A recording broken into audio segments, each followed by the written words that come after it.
comfort food that is often ignored. Hi, I'm Allison from Youcook. Another simple and delicious recipe, black bean garlic spare ribs with taro. If you are watching my recipe for the first time and you haven't had a chance to subscribe to my channel, please do so. Thank you. I'm going to dive right into this recipe by blanching my spare ribs with a tablespoon of salt, tablespoon of vinegar, and bring it to a boil for about 5 minutes. Then rinse the bones with cold water. I got you. I know you probably have a question why I'm using salt and vinegar to blanch my bone. The answer is to tenderize my meat and remove impurities. So I picked up 1 bag of ready cut taro.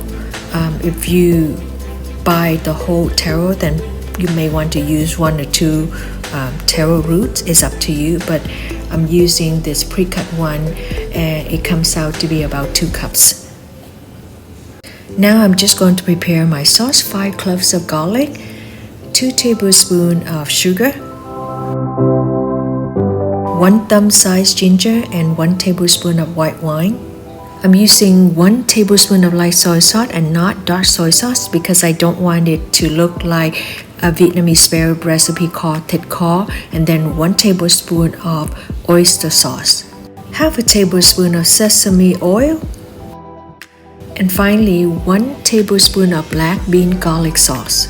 You can pick a jar of black bean garlic sauce at any Asian market, or you can even purchase it on Amazon.com. Then I'm going to bring the sauce to boil, and as soon as it gets thickened, turn off the heat, let it sit aside. On a separate pan, heat is high.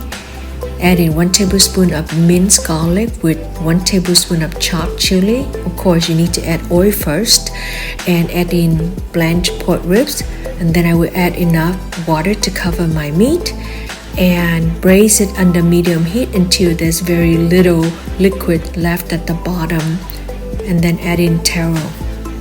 Now everyone has a different way of preparing this recipe. I prefer to prepare my recipe this way as it gives me the most fragrant and aromatic flavors of all my ingredients. Now I add in my sauce.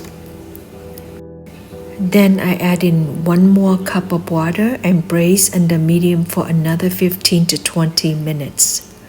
If you noticed, this recipe I cook my taro until it becomes very mushy.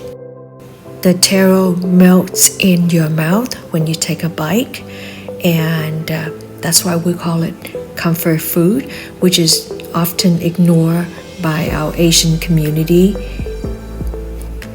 Don't judge the book by the cover. Yes, this is another recipe that I would apply this quote. It is full of fragrant of Asian flavor and simple to prepare. Now it's your turn to cook. Let me know how it goes. Thank you so much for watching. Until then, take care. Bye now.